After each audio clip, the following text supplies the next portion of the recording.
Ketika Abu Yazid Al-Bustami tak merasakan manisnya ibadah, tak ada yang ragu soal kalimat dan kezuhudan Abu Yazid Al-Bustami.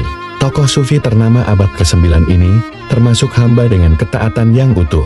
Kehidupan Abu Yazid nyaris penuh dengan aktivitas ibadah. Namun, ada yang janggal di hatinya. Ketika bertahun-tahun beribadah, tapi ia tak pernah merasakan kenikmatan dan kelazatan beribadah. Mengapa? Abu Yazid telah berikhtiar maksimal. Totalitas adalah prinsip baginya dalam menghamba kepada Allah Subhanahu wa Ta'ala. Lalu, kenapa kejanggalan itu terjadi? Pertanyaan ini terus mengganggu pikirannya, hingga Abu Yazid menghadap ibunya dan memberanikan diri untuk bertanya, "Wahai ibunda, aku selama ini aku tak menemukan manisnya ibadah dan ketaatan.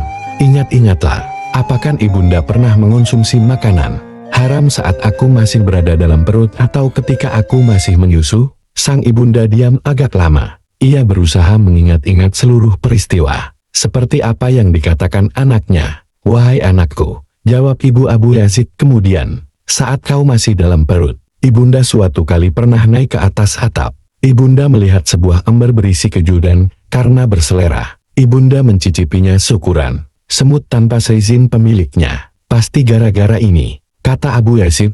Ia lantas memohon kepada ibunya untuk menemui si pemilik keju dan memberitahu masalah yang terjadi. Sang ibunda pun menuruti permintaan Abu Yazid, mendatangi pemilik keju itu dan menceritakan perbuatannya yang mencuil keju hanya sebesar semut, lalu memakannya. "Keju itu sudah halal untukmu," kata pemilik keju kepada sang ibunda yang segera ia kabarkan kepada anaknya, Abu Yazid Al-Bustami. Sejak saat itu Abu Yazid dapat merasakan manisnya ketaatan dan beribadah kepada Allah. Kisah yang terekam dalam kitab An-Naudir, karya-karya Syekh Syihabuddin Ahmad Ibn Salamah Al-Qulyubi ini memberi pesan tentang pentingnya membersihkan diri dari hal-hal haram, baik dari segi substansi ataupun karena cara memperolehnya. Sudahkah semua barang yang kita makan dan kita manfaatkan didapatkan dari proses yang sepenuhnya halal? Terputusnya ibadah dari rasa manisnya yang dialami. Abu Yazid juga menunjukkan bahwa selalu ada keterkaitan antara penyimpangan